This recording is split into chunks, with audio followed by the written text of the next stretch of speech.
Hello and welcome to the AfterBurners podcast. I'm your host, Samuel Ernie, and this is episode 26. With me virtually is Wes Spearman for today. Wes, how are you?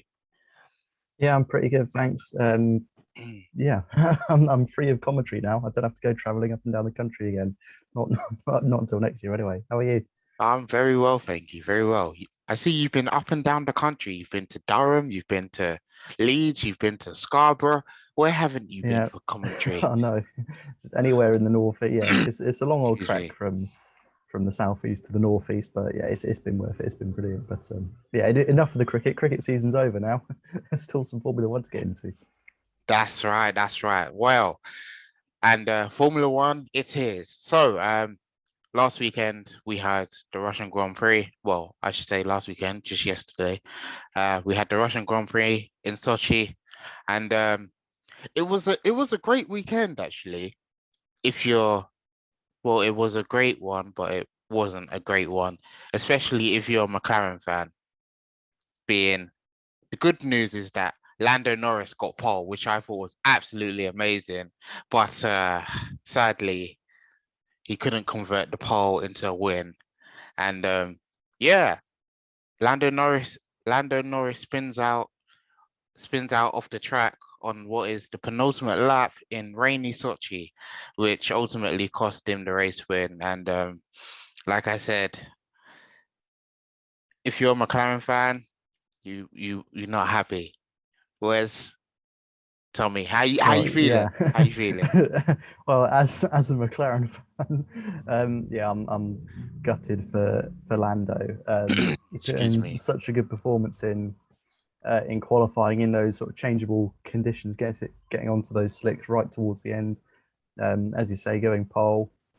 Not to mention Science P2 and Russell P3 as well to go with that. That's That qualifying Norris pole, amazing. yeah. But I think he drove a pretty good race. Well, I think he said that if he was to get his first pole, then he wouldn't want it to be at Sochi because it's such a long run into what in Sochi is turn two, but it's actually the first sort of proper corner.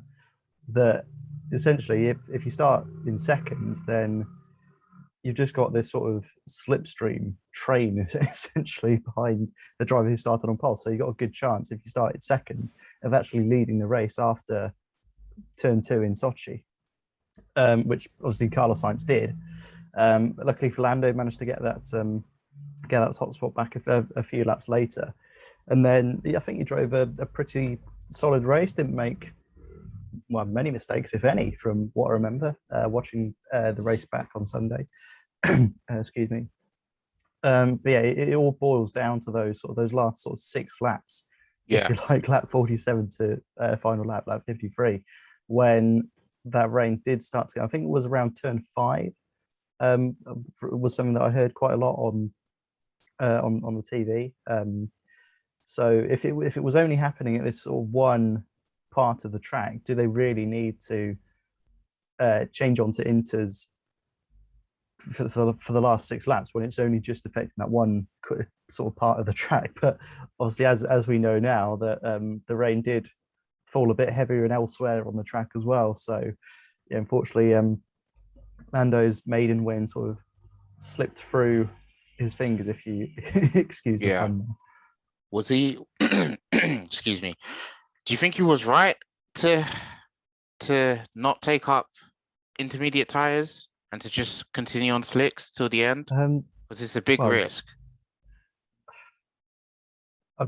well, hindsight is a wonderful thing. It was, as well, we know now that it was the wrong thing to do to stay out on slicks. But for someone wanting his first race win, for a team that, yes, they got the race win back in Italy, but a team that hasn't been on the top step of the podium before that for the best part of 10 years, I think it's tricky to make decisions like that given the pressure that Norris and McLaren were under, because they've got Lewis Hamilton bearing down on them.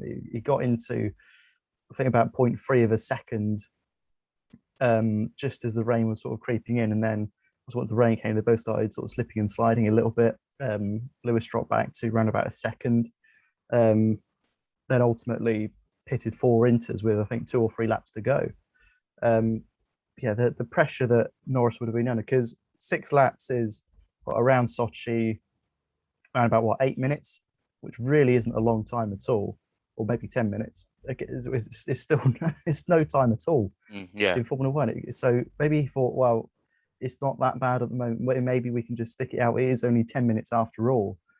But I mean, as I say, as we know now, that that rain came heavier, and yeah, it was the wrong thing to do. I mean, his team or McLaren weren't sort of like forceful. They weren't like, right, we should box for Inters because we think the rain's going to get heavier.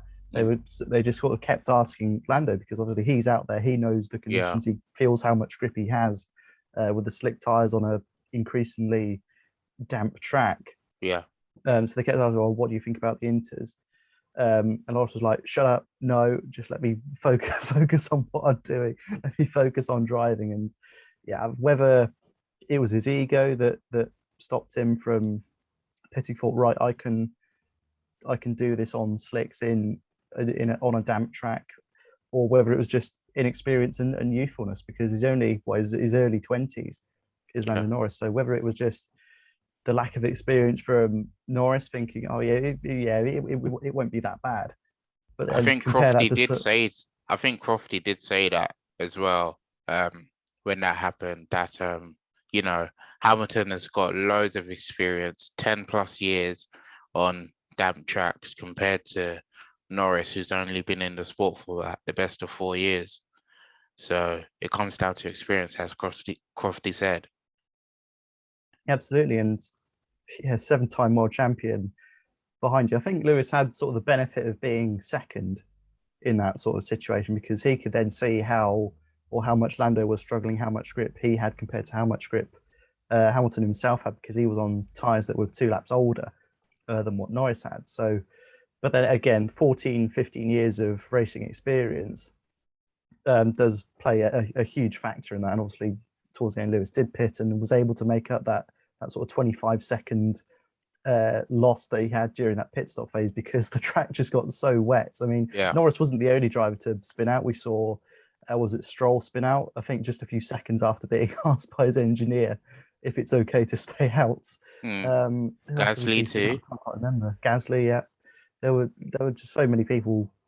Thought again, it's those last sort of 6 laps that sort of really mixed up the race a little bit. I mean, yeah, the qualifying mixed up the grid, but those last 6 laps, I don't think we've seen anything that chaotic really this Formula One season, to be honest.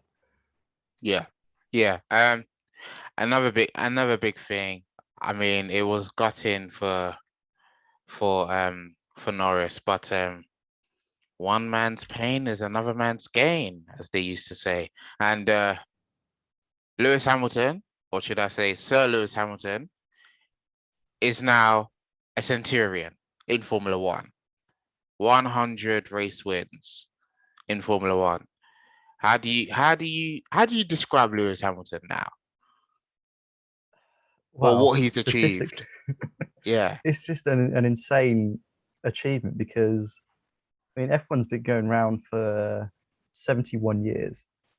No one in that time span, has won 100 races. I mean, the next best is Schumacher with 91, and we all thought a few years ago that no one will ever break Schumacher. Well, I say a few years ago, quite a few years ago, we thought no one would ever break Schumacher's record of 91 race wins, because that's just so many more than the next best. I can't quite remember who the next best is. I think the next person is Prost, then Prost, Vettel.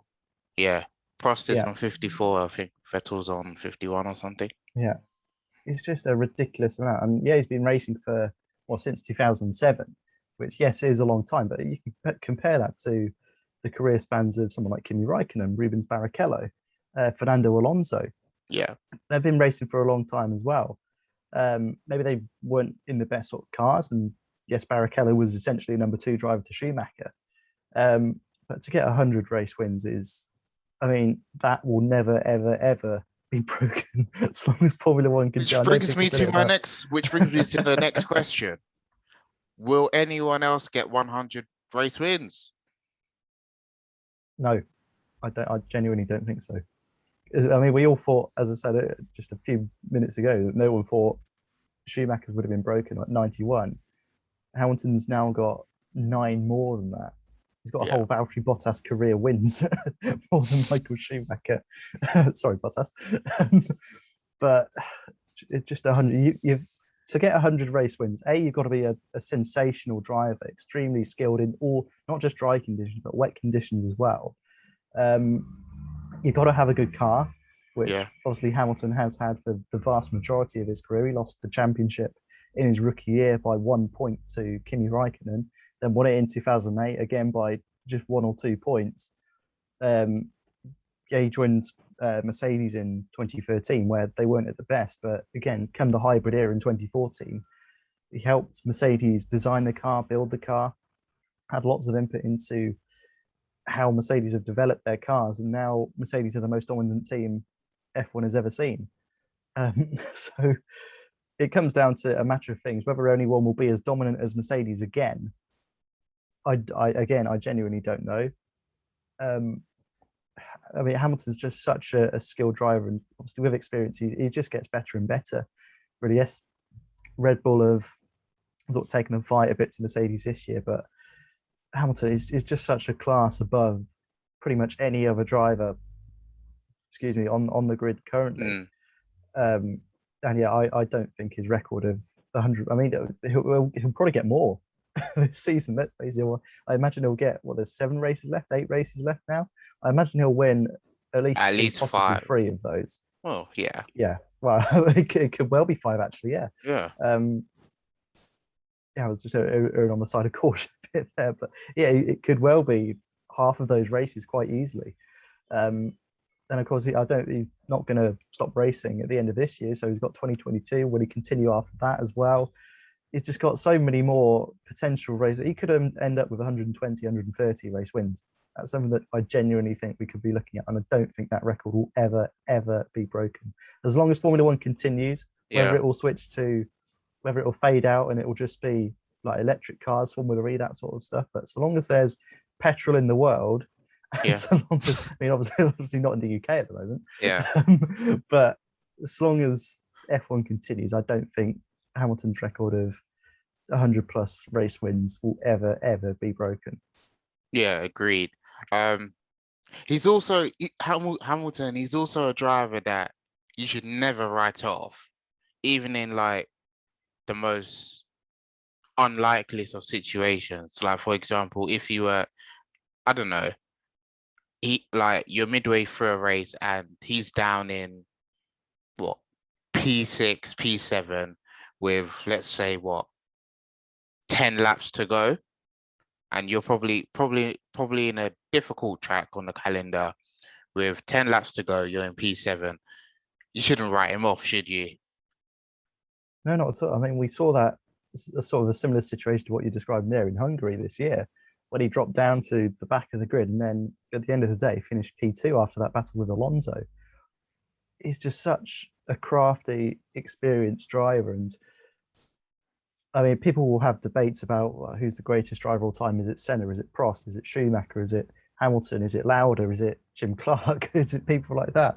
Yeah. But I don't think you can really compare them because they're just such different drivers in different eras of Formula One. But statistically, Lewis Hamilton will be the greatest driver of all time. Most points, most or currently joint most championships, most laps led, etc., etc., etc. Could go on forever, really, with the amount of Yeah. records that Hamilton has. Statistically, he will be the greatest of all time, and as I say, his records, many records, probably won't ever be broken.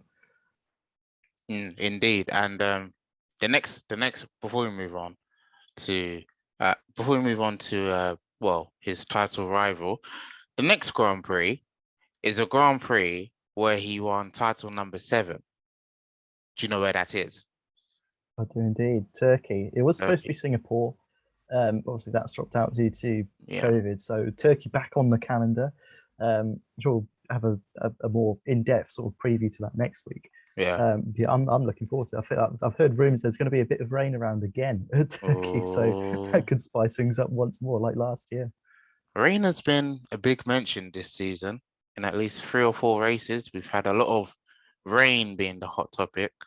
So it's going to be interesting. Now, Max Verstappen, he takes a grid penalty for, you know, new engine, new engine unit, starting at the back of the grid. And again, he comes out and finishes second. I don't know what it is between him and Sergio Perez, but they seem to just, you know, put in these amazing performances, great overtakes, and ending up in the top 10. Anyway, the Dutchman finished second, and I didn't focus too much on him, but how did you sum up his race? Well, I mean, if you start P20 and end up P2, then you've not had a bad day out, have you?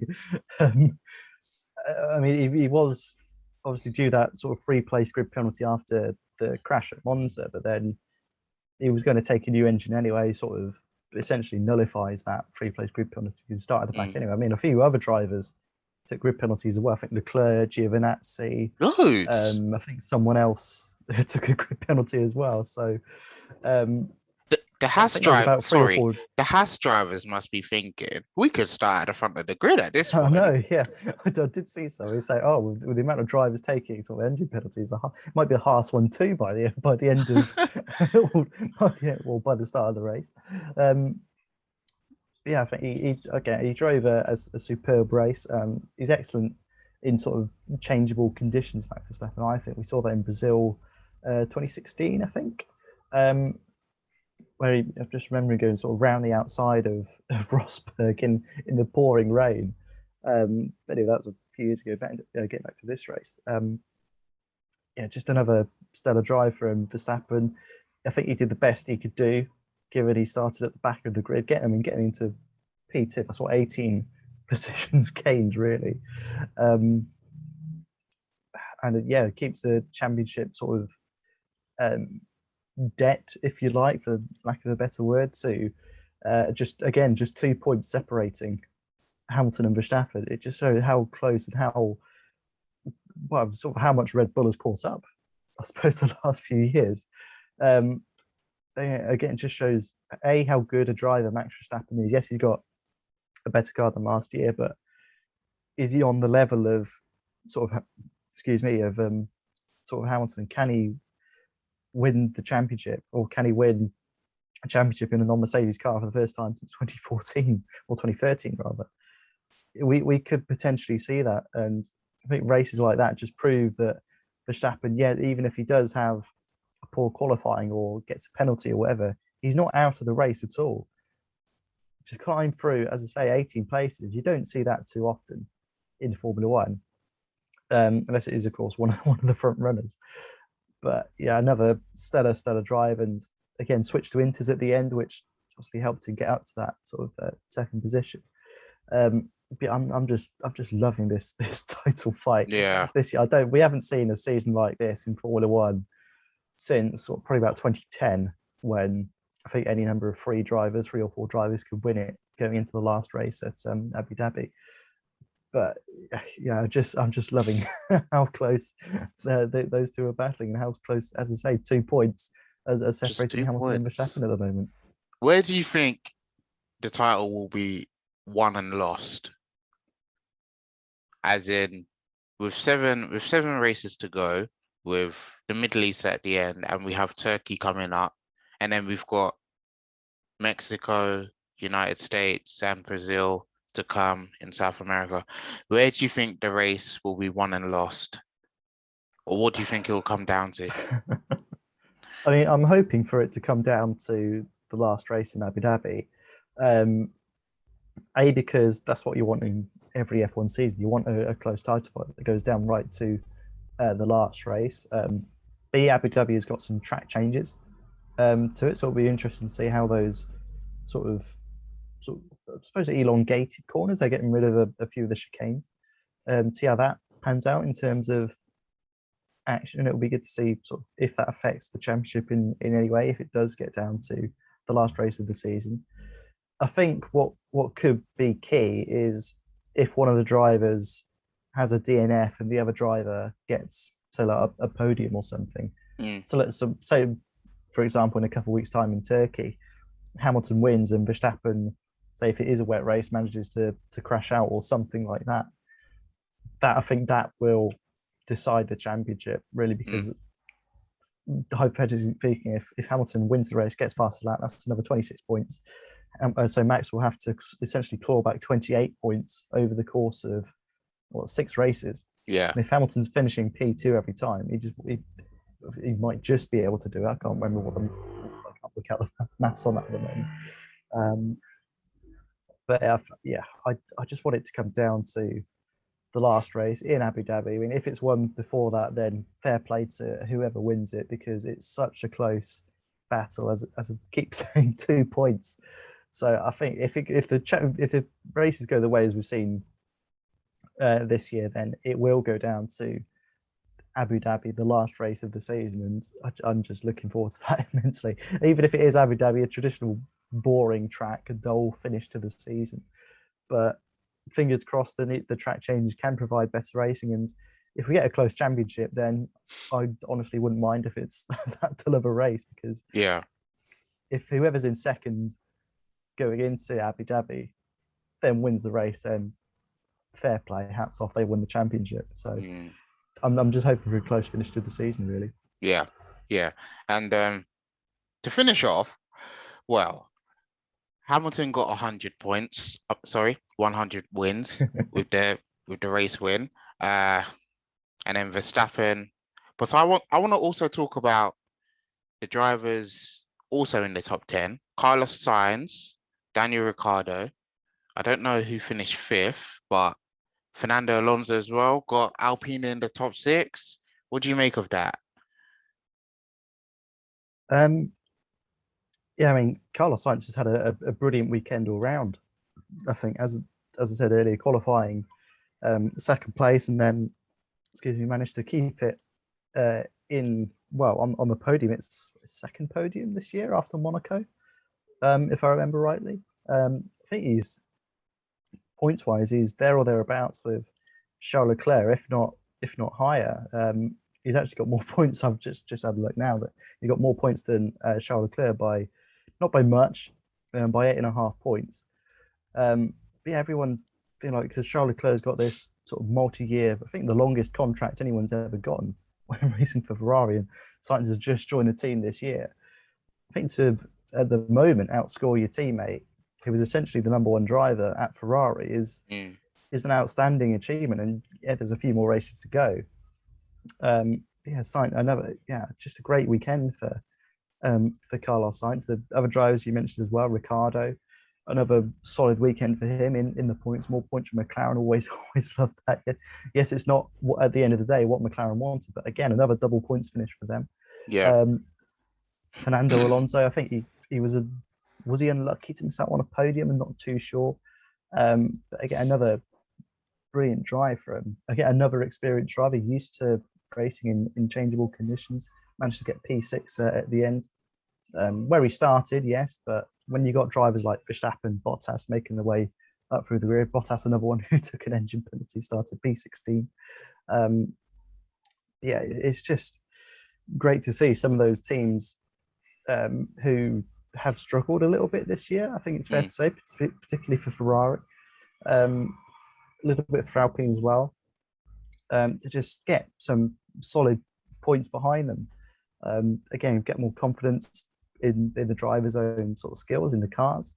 Hopefully they'll be able to get more points come Turkey in a couple of weeks' time. Yeah. And just one or two more questions. I know we've still got like six races, 7 races to go, but how do you see the team constructors standings finishing, especially the midfield team? Yeah, well, I think Mercedes will win it again. Just because I think Hamilton and Bottas is a better or a driver pairing that will get you more points at the end of the day than Verstappen and Perez. But yeah, the midfield is it's pretty much best of the rest is where it's getting quite close, because You got McLaren on 234 points, and then Ferrari, again, not too far behind on 216 and a half. And those half points are just going to just going to annoy us all for the rest of the season. But Um, I think with that, unless, and it's a big unless Ferrari were to finish on podiums in what I say at least three of the next six races, they could get third. But if that, I think McLaren have pretty much, comfortably finished in third place. I may be getting a bit ahead of myself, but no, I don't think you are. I think McLaren, they've got a solid driver pairing, as we've seen this year. They've got a solid car as well, a solid engine in that car. So yeah, I think they deserve third place, to be honest. Yes, it would be nice to see Ferrari there, just as sort of traditionalists of F1. yeah. But again, Ferrari just haven't been on the pace for the last 2 years. And again, regulation changes next year. Fingers crossed, as an F1 fan in general, it's always nice to see Ferrari there or thereabouts at the top of the grid, winning races on podiums, etc., etc. But McLaren have just done so well. They've outperformed themselves again for another season running, for about the fourth or fifth year in succession. Yeah. Again, going a little bit further down into the midfield, it is again a little bit closer, sort of fifth and sixth. You've got Alpine on 103, AlphaTauri on 84. I think Alpine will stay ahead of AlphaTauri quite comfortably. But what surprised me is Aston Martin. They're seventh with 59 points compared to the season they had last year. To currently be in seventh is quite a drop for them. I think they finished fourth last year, was it? Behind Mercedes, Red Bull, and McLaren. I think Ferrari finished sixth. So yeah, I've said a few times here that, well, Aston Martin, oh yeah, top of the midfield, but actually they've dropped down a few places. Whether that's because they haven't got as good a car, or whether teams like, I mean, Ferrari have improved, yes, only a little bit, but they have improved. I think Alpine have improved. AlphaTauri have got a very decent car this year, I think, anyway. So have they been essentially leapfrogged by these other teams, or are Aston Martin saying, forget this year, let's focus on 2022, new regulation, let's put as much effort as we can into that car for the new season? But it is very, very close in the midfield. Whether it's really battles between sort of third and fourth, fifth and sixth. Yeah. And then, well, I was going to say seventh and eighth, but I think I don't think Williams will overtake Aston Martin. Although George Russell has got the same amount of points as Perez in the last six races. I did see that, 16 points each in the last six races, which is quite something. Yeah, it's going to be close between McLaren and Ferrari now, Alpine and AlphaTauri. So, yeah, again, more battles, more close battles between, not just drivers but teams as well. And yeah, even at the top, it is still fair. As I said, I think Mercedes will win. They're on 397.5, Red Bull 364.5. Yeah, if Verstappen can wipe the floor with the rest of the season, Perez as well, provide suitable backup, getting podiums, then we could see Red Bull take their first constructors since 2014. But I don't think that will be the case. I think Mercedes will just hold out. Yeah, agreed. And one more thing to finish off today's episode. Earlier in the week, you may have heard that Miami is coming to Formula One next year, 2022. May 6th, the weekend of May 6th. Put that in your diary. Well, Wes, do you fancy a trip to Miami? Well, I wouldn't say no if it's free, but I mean, are we going? I think we're going to have two races in the States, which will be interesting. I haven't really seen the Miami track that much, so I can't really comment on it. Yeah, same here. But it's a new track. I think it's a street track. Do correct me if I'm wrong. I think you know a little bit about it, a little bit more about it than me. But I'm divided, to be perfectly honest, whether F1 should be racing on street circuits. I'm not too sure. But why not? Let's see what it's like. If it provides good racing, then by all means, let's keep it. But again, do we want to extend the calendar to 24 races because it's already a long season as is? Wow. Um, 20, so yeah, 21 is already a lot. yeah, I mean 21 this year. Yeah, we've had a few sort of dropouts essentially, but it was supposed to be 23 races. So yeah, Will adding another 24 race calendar. That is very, very congested. I feel for the teams and Yeah. all the staff, mechanics, drivers, etc. Because that will be tough. But as a fan of F1, yeah, great to see another race. Great to see more racing, essentially. Um, but yeah, we'll just have to wait and see what it's like, I suppose. Yeah. Yeah. And well, ladies and gents, that brings us to another end to the Afterburners episode. It was heartbreak for Norris and McLaren. Hamilton is a Centurion.